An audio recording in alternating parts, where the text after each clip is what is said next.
I ended up on the dole when I left college, because this is like way back in the day, because I'm getting on a bit. And they put you up for all these training schemes and God knows what. So I went on a training scheme, I did an MBQ and ended up doing care, and I did it for, God, 8, 9 years. I ended up a senior care officer for the mentally ill. Nowadays I'm just mentally ill. And it was really, really good. But I never actually, I don't ever remember sitting in a careers advisor school and saying, I want to be a big girl when I grow up. This was all completely accidental. It was never planned or anything like that. I got approached in the street a couple of months back by someone during the day. I wasn't even in drag. Are you Miss Malta? I was like, well, yeah, you have to be polite. Oh, can I have your autograph? I don't understand the autograph thing. The autograph thing confuses me because I'm just not really. I know I'm famous here, but like, just a bloke in a dress. What's all about? So I was like, yeah, you can have my autograph. They took a photo out of me, out of their bag. They were carrying a photo around in their bag of me, which was like.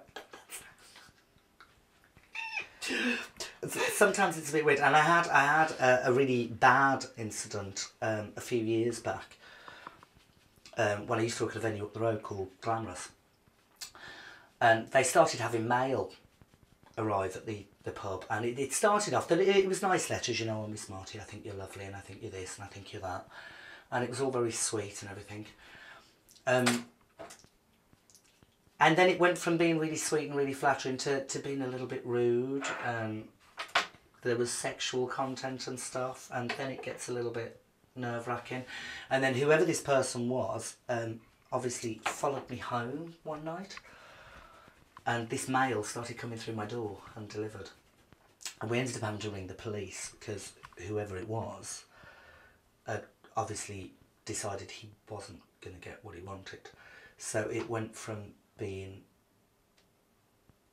flattering and sexual to being downright violent. I mean, he was threatening to gut me and all sorts. And I had a 2-3 month period where I couldn't leave my own home without people being with me. And that's probably the scariest thing that's ever happened. It's quite frightening to stand on a stage, and it's quite frightening when something like that's happening. To stand up there and you've got hundreds of people staring at you, and you know that one of them people is that person, and you have no idea who it is, and that's quite frightening. And they got him in the end. He got rather drunk one night and turned up on my doorstep. I remember being at school and being this shy little lad who would hide at the corner, and I used to get bullied somewhat chronic. And although you probably find it really, really hard to believe, when I'm not hiding behind all of this, a lot of the time I'm still that 16-year-old lad that used to get bullied. I'm quite shy, and I have no oodles of confidence in what I do, but no confidence in me. Mum still goes around charity shops, especially this time of year at Christmas, asking for sequin dresses.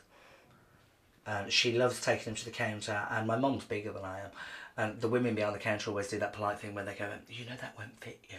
It's not for me, it's for my son, it's for my son. She carries photos around of me in drag in her handbag. She's just so utterly proud. You know, I mean, you asked me earlier, what would you do if you weren't doing this? I haven't got a clue. I have no idea what tomorrow holds.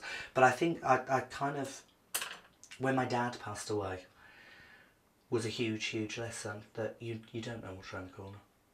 Any one of us could wake up tomorrow morning and get knocked down by a bus. So I choose to get up every day and live every minute like it's my last. And just live it to the full. Started as a joke, used to earn a bit of beer money. 14 years on, 3 awards later, I'm still rolling with it. I always saw myself having a B&B. I'd quite like to have a B&B, that'd be quite nice. Cooking fry-ups in my fluffy slippers. I could see me doing that. I don't want to be 80 years old doing this.